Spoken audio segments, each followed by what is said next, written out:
Perkenalkan, saya Erna Nurhidayati dari SD Negeri 2 Bumiharjo, Kecamatan Giriwoyo, Kabupaten Wonogiri.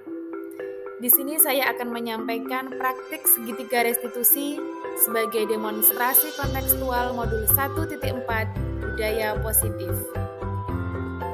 Restitusi menurut Gosen merupakan proses menciptakan posisi bagi siswa untuk memperbaiki kesalahan mereka, sehingga mereka bisa kembali pada kelompoknya dengan karakter yang lebih kuat.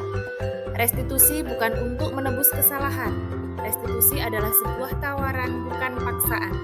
Restitusi fokus pada solusi dan dapat mengembalikan murid yang berbuat salah pada kelompoknya dengan karakter yang lebih kuat.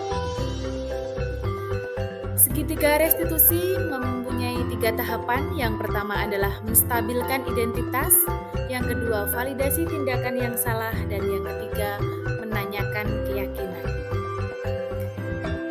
Berikut simulasi praktik segitiga restitusi bersama Ananda, Arif, dan Aisyah. Pada kasus pertama, yaitu Arif makan saat jam pelajaran.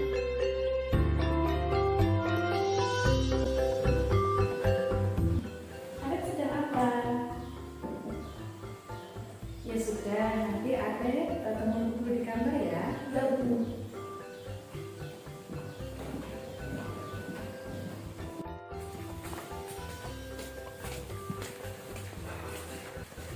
Assalamualaikum. Waalaikumsalam. Silakan masuk, Arif. Arif tahu kenapa Bu dipanggil ke sini? Ya, Bu, tahu karena Arif makan saat jam pelajaran. Menurut pendapatmu, kira-kira kalau makan di saat jam pelajaran itu benar atau salah ya? Salah, Bu. Ya, Bu Erna tahu makan itu suatu kebutuhan. Kalau Bu Erna lapar, pasti Bu Erna juga akan makan. Tetapi kita harus tahu kapan kita harus makan. Memangnya Arif belum sarapan? Belum, Bu. Kenapa Arif belum sarapan? Kalau Arif sarapan, Arif akan terlambat datang ke sekolah. Memangnya Arif bangun jam berapa? Tadi Arif bangun jam 5, Bu. Loh, kalau bangun jam 5, kenapa Arif tidak sempat sarapan? Tadi setelah bangun tidur, saya membantu ayah memasak dan mencuci baju lalu mandi. Saya harus membantu ayah karena ibu saya sudah meninggal dunia. Ketika lihat jam sudah pukul 6, saya tidak sempat sarapan karena terburu-buru berangkat ke sekolah. Oh, jadi begitu. Ya sudah Arif, perbuatan yang kamu lakukan sudah benar. Dan ibu berikan apresiasi yang luar biasa. Akan tetapi kita juga jangan sampai melupakan tugas dan kewajiban sebagai pelajar di sekolah. Nah sekarang guru mau tanya, Arif masih ingat tentang kesepakatan kelas yang sudah kita sepakati bersama? Masih, Bu, kita harus menghargai diri sendiri dan orang lain. Nah kalau Arif makan di kelas, kira-kira Arif sudah menghargai diri sendiri dan orang lain belum ya? Belum, Bu. Nah baiklah, di sini ibu tidak akan mencari siapa yang benar, siapa yang salah. Kita akan mencari solusi bagaimana agar Arif tidak makan di kelas. Bagaimana menurut Arif? Saya akan bangun lebih awal dan sarapan terlebih dahulu sebelum berangkat ke sekolah, Bu.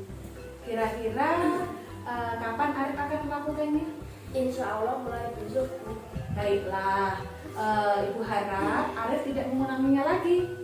Nanti Arif mentaati peraturan dan menjadi anak yang lebih baik lagi. Iya, Bu. Ya, sekarang Arif boleh kembali ke kelas. Pada kasus kedua ini adalah Aisyah yang tidak mengerjakan PR. Mari kita simak videonya. Ya, selamat pagi Aisyah. Silakan duduk. Ya, sini. Aisyah tahu kenapa dipanggil Bu Erna ke sini? Mungkin berkaitan dengan PR yang tidak saya kerjakan. Ya, benar. Tapi Aisyah tahu kan kemarin kalau ada PR? Ya, Bu, saya tahu, tetapi saya tidak mengerjakannya.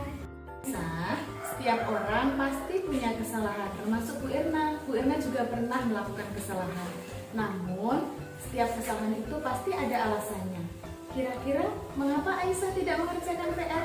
Saya capek dan mengantuk, Bu, karena setelah pulang sekolah saya bermain di rumah teman. Masih ingat dengan keyakinan kelas kita? Masih, Bu.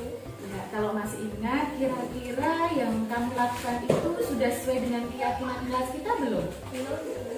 Kenapa keyakinan kelas yang mana? Lalu kita menjawab, Bu. Ya, nah ternyata kamu sudah tahu. Lalu apakah kamu punya solusi untuk masalah ini? Ya, Bu. Pertama, saya minta maaf karena saya tidak mengerjakan PR.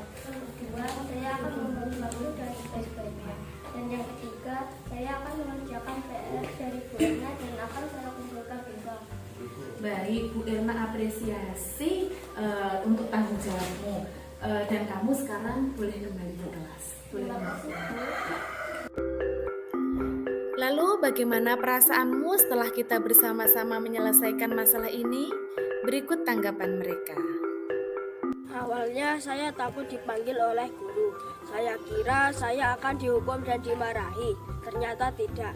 Saya senang, saya malah diajak untuk mencari solusi dari permasalahan saya. Terima kasih Bu Erna.